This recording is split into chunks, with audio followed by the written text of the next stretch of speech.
안녕하세요. 오늘은 3월 21일 주일입니다. 세금 논쟁, 부활 논쟁. 누가복음 20장 19절에서 40절 사이의 말씀이고요. 찬송가 331장, 영광을 받으신 만유의 주여. 찬양 함께 부르실게요.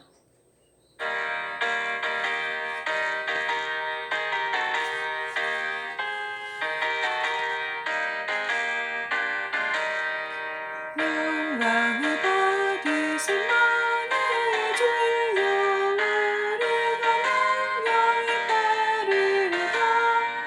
베푸신 은혜를 감사히 여기고 진실한 마음으로 섬기겠네.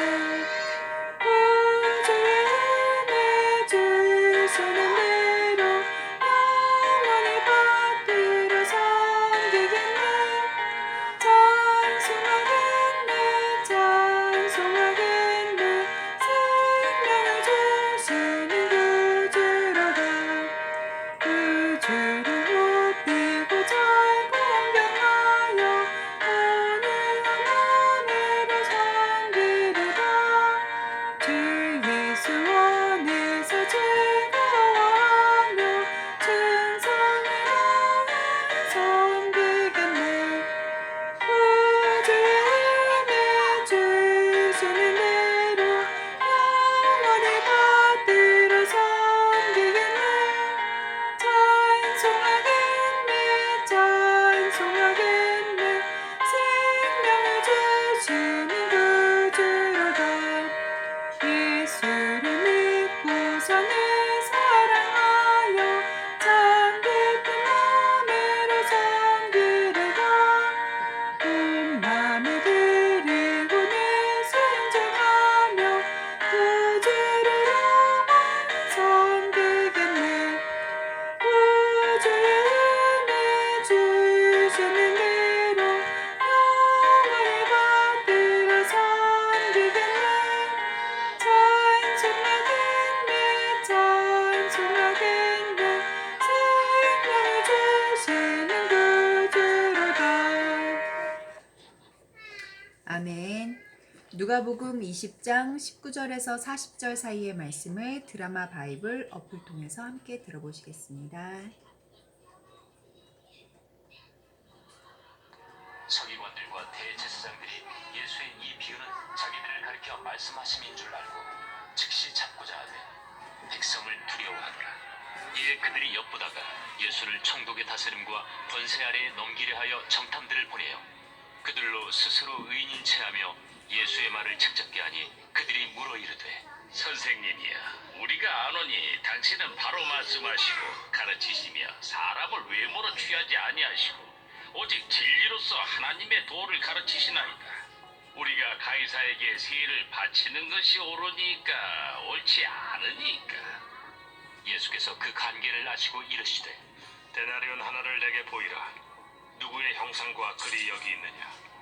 가이사의 것이니이다.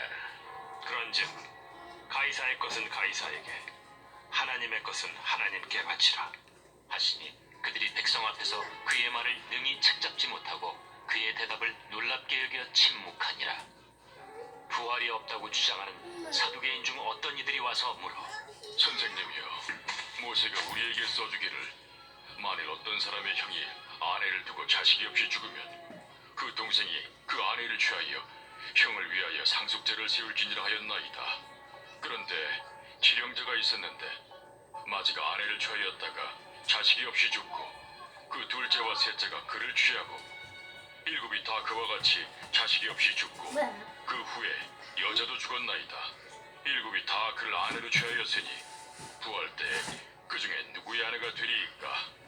이 세상의 자녀들은 장가도 가고 시집도 가되 저 세상과 및 죽은 자 가운데서 부활함을 얻기에 합당히 여김을 받은 자들은 장가가고 시집가는 일이 없으며 그들은 다시 죽을 수도 없나니 이는 천사와 동등이요 부활의 자녀로서 하나님의 자녀임이라.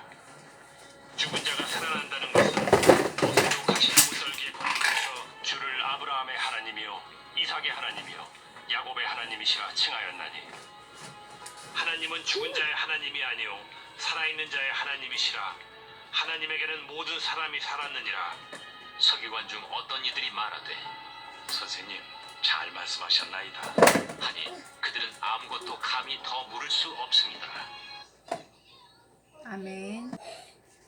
아멘. 70쪽입니다. 세금 논쟁, 부활 논쟁. 유대 지도자들은 로마 황제에게 세금을 바치는 문제와 부활에 대한 질문으로 예수님을 향한 유대 지도자들은 로마 황제에게 세금을 바치는 문제와 부활에 대한 질문으로 예수님을 향한 공세를 이어가지만 예수님은 지혜로운 가르침으로 그들의 무지를 드러내십니다. 예수님은 어떤 분입니까? 23절부터 25절입니다. 예수께서 그 관계를 아시고 이르시되 데나리온 하나를 내게 보이라. 누구의 형상과 글이 여기에 있느냐? 대답하되 가이사의 것이니이다. 이르시되 그런즉 가이사의 것은 가이사에게, 하나님의 것은 하나님께 바치라 하시니, 황제에게 세금을 바치는 일과 하나님을 섬기는 일이 양립할 수 있음을 가르치셨습니다. 국가는 하나님이 허용하신 기관입니다. 국가가 하나님께 드려야 할 것까지 요구하지 않는 한 국가의 정책에 협조하여야 합니다. 훌륭한 신자는 훌륭한 시민이어야 합니다. 25절 하나님의 것은 하나님께 바치라 하시니, 예수님은 어떤 분입니까? 하나님께 드려야 할 것을 드리는데 힘쓰라고 강조하셨습니다. 황제의 초상이 새겨진 동전이 황제에게 바칠 황제의 것이라면 하나님께 드릴 것은 하나님의 형상인 우리 자신입니다. 내 존재와 삶의 주인이신 하나님께 무엇을 바칩니까? 하나님 닮은 공의와 사랑의 열매를 하나님께 드리고 있습니까? 나에게 주시는 교훈은 무엇입니까? 19절부터 23절까지 그리고 26절 말씀입니다. 서기관들과 대제사장들이 예수의 이 비유는 자기들을 가리켜 말씀하심인 줄 알고 즉시 잡고자 하되 백성을 두려워하더라. 이에 그들이 엿보다가 예수를 총독의 다스림과 권세 아래에 넘기려 하여 정탐들을 보내어 그들로 스스로 의인인 채 하며 예수의 말을 책잡게 하니, 그들이 물어 이르되 선생님이여, 우리가 아노니 당신은 바로 말씀하시고 가르치시며 사람을 외모로 취하지 않으시고 오직 진리로서 하나님의 도를 가르치시나이다. 우리가 가이사에게 세를 바치는 것이 옳으니이까 옳지 않으니이까 하니, 예수께서 그 관계를 아시고 이르시되 데나리온 하나를 내게 보이라. 누구의 형상과 글이 여기 있느냐? 대답하되 가이사의 것이니이다. 26절입니다. 그들이 백성 앞에서 그의 말을 능히 책잡지 못하고 그의 대답을 놀랍게 여겨 침묵하니라. 가이사에게 세를 바치는 것이 옳습니까? 라는 질문은 함정이었습니다. 옳다고 하면 민족의 반역자로, 그르다고 하면 로마의 반역자로 몰릴 것입니다. 예수님은 그들의 관계를 아시고 지혜로운 대답으로 그들의 입을 막으셨습니다. 진리를 아는 지혜가 교묘한 관계를 이깁니다. 야비한 거짓말을 두려워하지 말고 힘써 진리를 배우고 정직히 행하십시오. 27절부터 40절 사이의 말씀입니다.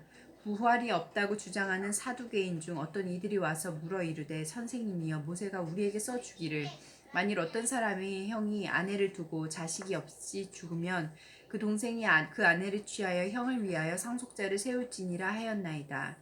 그런데 7형제가 있었는데 마지가 아내를 취하였다가 자식이 없이 죽고 그 둘째와 셋째가 그를 취하고 7이 다 그와 같이 자식이 없이 죽고 그 후에 여자도 죽었나이다. 7이 다 그를 아내로 취하였으니 부활할 때에 그 중에 누구의 아내가 되리이까? 예수께서 이르시되 이 세상의 자녀들은 장가도 가고 시집도 가되 저 세상과 및 죽은 자 가운데서 부활함을 얻기에 합당히 여김을 받은 자들은 장가가고 시집가는 일이 없으며 그들은 다시 죽을 수도 없나니 이는 천사와 동등이요 부활의 자녀로서 하나님의 자녀임이라.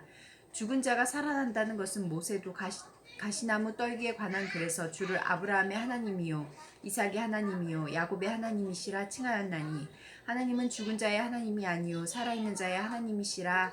하나님에게는 모든 사람이 살았느니라 하시니, 서기관 중 어떤 이들이 말하되 선생님 잘 말씀하셨나이다니 그들은 아무것도 감히 더 물을 수 없음이더라.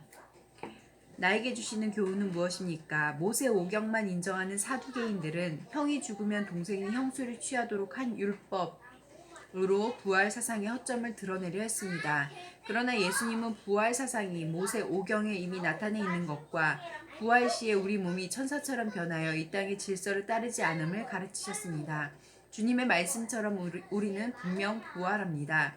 우리 모습이 지금은 비록 볼품없는 씨앗 같더라도 부활의 날이 되면 하나님 손 안에서 아름다운 꽃으로 피어날 것입니다.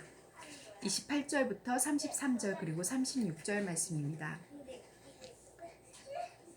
물어 이르되 선생님이여 모세가 우리에게 써주기를 만일 어떤 사람의 형이 아내를 두고 자식이 없어 죽으면 그 동생이 그 아내를 취하여 형을 위하여 상속자를 세울지니라 하였나이다.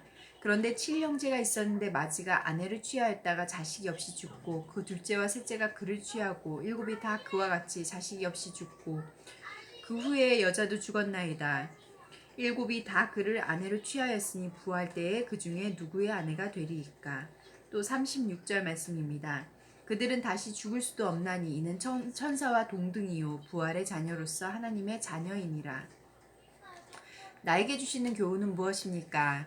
사두개인들이 부활 사상의 허점을 드러내기 위해 든 예에는 여성을 인습에 가두는 비정함이 배어 있었습니다. 그러나 부활 때에는 모든 이가 천사들과 같이 영광스럽고 독립적인 존재가 되어 누구에게 예속되지 않을 것입니다. 지금의 종속관계가 부활 후에도 계속되리라 생각하는 것은 오해입니다.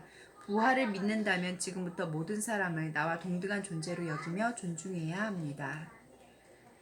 아멘. 기도하시겠습니다. 공동체를 위해서는 부활의 날을 바라보며 이 땅에서 성숙한 시민이자 신실한 신자로 살게 하소서. 열방을 위해서는 인도네시아에서는 목회자를 위한 숙소 건축을 불허하고 십자가를 철거하는 등 예배를 방해하는 일이 일어나고 있다. 정부가 헌법에 명시된 종교의 자유를 보장하고 교회도 시험을 잘 이기도록 함께 기도하시겠습니다.